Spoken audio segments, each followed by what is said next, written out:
Hi everyone! Today we're going to be doing Step Up to Grade 5, or our Step Up lesson 17-5, so it's lesson 5. So our objective today says, I will be able to find a common denominator. Now I bubbled these two words because I think it's important for us to talk about them before we even go further. Now, denominator hopefully sounds familiar to you. When you have a fraction, so let's just say 1/2. The bottom number is called the denominator. So that's the bottom number. That means if I had a cookie and my cookie had 2 pieces, that's what it means. My cookie would have 2 pieces. If I had a cake, it would have 2 parts to the cake. If I had a pizza, it's cut into 2 pieces.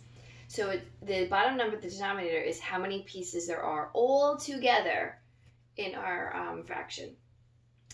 Now, the word common, so a lot of times you hear this and it's like it's a good first day of school or first week of school kind of activity, is to find things you have in common with someone else, which means things that are the same about you.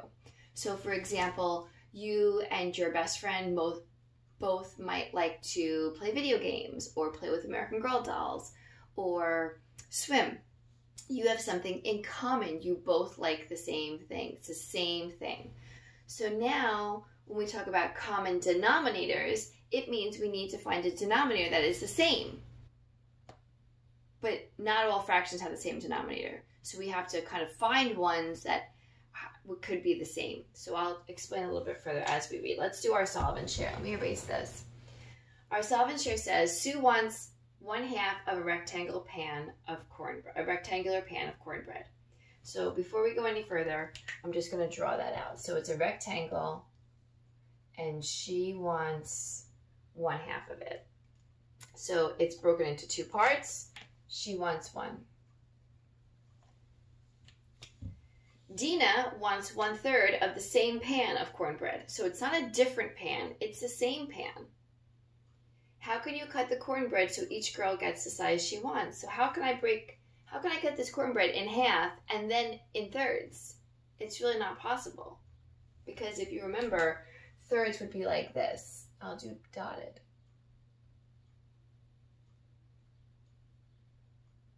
So we really can't do that because if you see, a third breaks off, takes off some of the half, and half takes off some of the third. So we really need to figure out a way we can do this. So to find a common denominator, it's like then we can compare the fractions and we can add them, subtract them, whatever we want to do with them if they have the same denominator. All right, so I'm going to write my 2 fractions. 1/2 and 1/3. Now, in order to do this, we need to know about factors and multiples.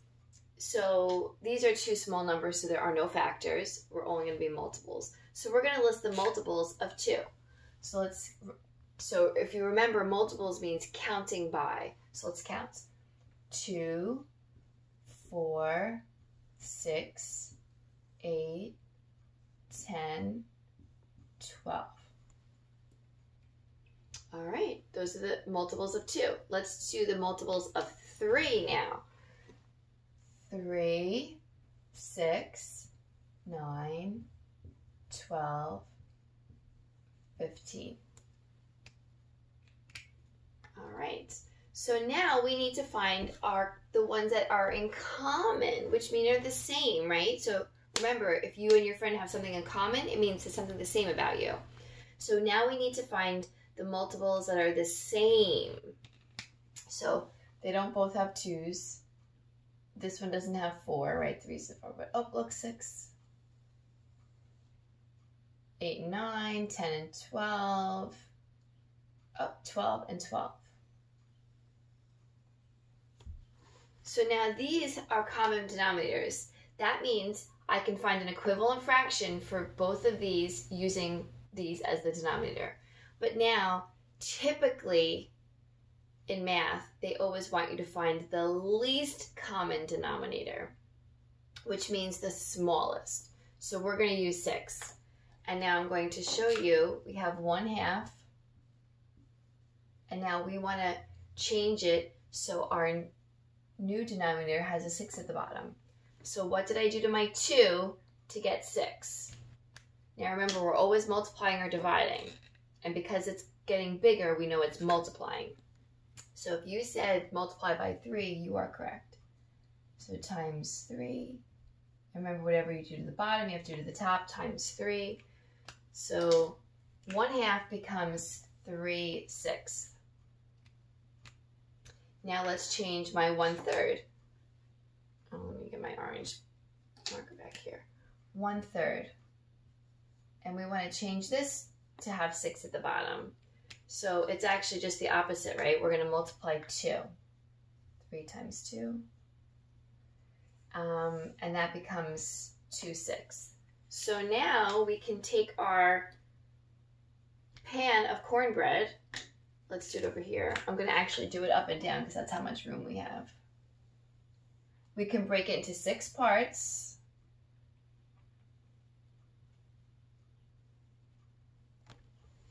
And Sue gets 3 of them. So we're going to say Sue, Sue, Sue. And Dina gets 2 of them.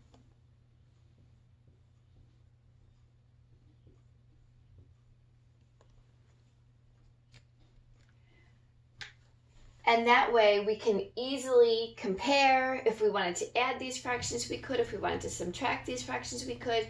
If we wanted to just split it up just like that, we could. Because we have a common denominator. Now, some of you may notice, oh, if you just multiplied these 2, you got your number. That just happens to work out here. You can always find a common denominator by multiplying the 2 bottom numbers, but it's not always going to be the least common denominator. So if you had, let's say, 1/6 and 1/8, you multiply those, you get 48, but that's a very large number. So that's why they usually want you to have a least common denominator. So today you're going to just do a couple of quick questions in 5th grade on least common denominator. And that really means finding a denominator that both fractions can use, so making an equivalent fraction so they both have the same denominator. Alrighty everyone, so this is a short little lesson on 17-5.